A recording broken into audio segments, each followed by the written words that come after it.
tell us what you can about it. Like, how did it get started from start to end? Because for those listening, right, you guys sold WeWork and then you end up buying it back. And I would love to hear like what happened after that for you in person.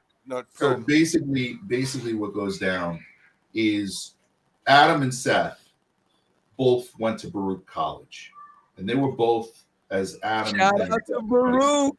Yeah, as Adam and Seth kind of explain it, they were kind of the misfits of the school in the ideas they had in business school, right? I think they were doing that, if I'm not mistaken. And Seth, Ziegler School. Seth was all about business. Yeah, he was. That's exactly it. Seth was all about like mental health and doing it digitally, which was great. It's telehealth today, but back then you didn't even have. I don't even think we had high-speed internet at the time. So it was like he's dreaming way bigger than the underlying tech could actually provide. So you're going like, you're crazy. They're thinking about who's going to want to go and sit down and have therapy online and all that stuff. Adam, and you can actually see this in I didn't watch the We Crashed full. I like to tell people I get 5 seconds in the Hulu documentary on the screen, which all my friends were like laughing because they all text me about it. I never saw it.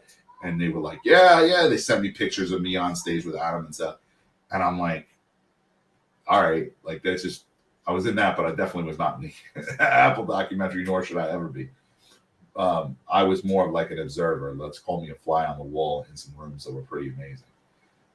Maybe I'm a little more than a fly in sometimes. Sometimes I got the buzz in people's ears and make things happen, but most of the time I'm just observing. And the crazy thing was Adam was trying to create, I think he had kids, and he was trying to create knee pads, like onesies with knee pads for kids. Little did he know, like babies don't develop literal knees until they're older. So like it was kind of a fool's errand, right? And he was trying to get all these companies to buy into it. It wasn't working.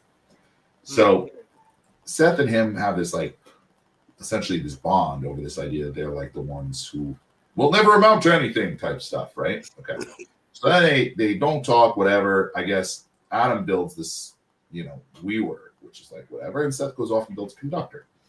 One day, Seth, 2 Park Avenue, Seth decides he's going to go outside, get a check, deposit a check. He never does that. He never leaves the office.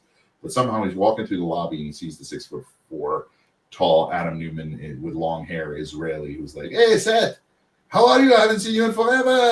Come. Oh, you have an office in the building. Come, show me. Now, here's the cool thing, right? Conductor was always a fun place. Like we always had kegs of beer.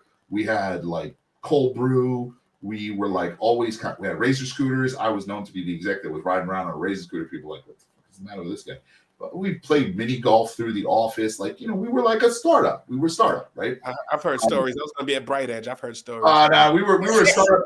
We were a startup even when we weren't a startup. So, and we always acted that way. So, I guess he brings Adam upstairs. Adam, I wasn't part of this, but Adam is like enamored by the look and the feel, and he's like a design guy. He comes from WeWork. He's like, I love the look and feel of this. This is good energy. He's big into energy.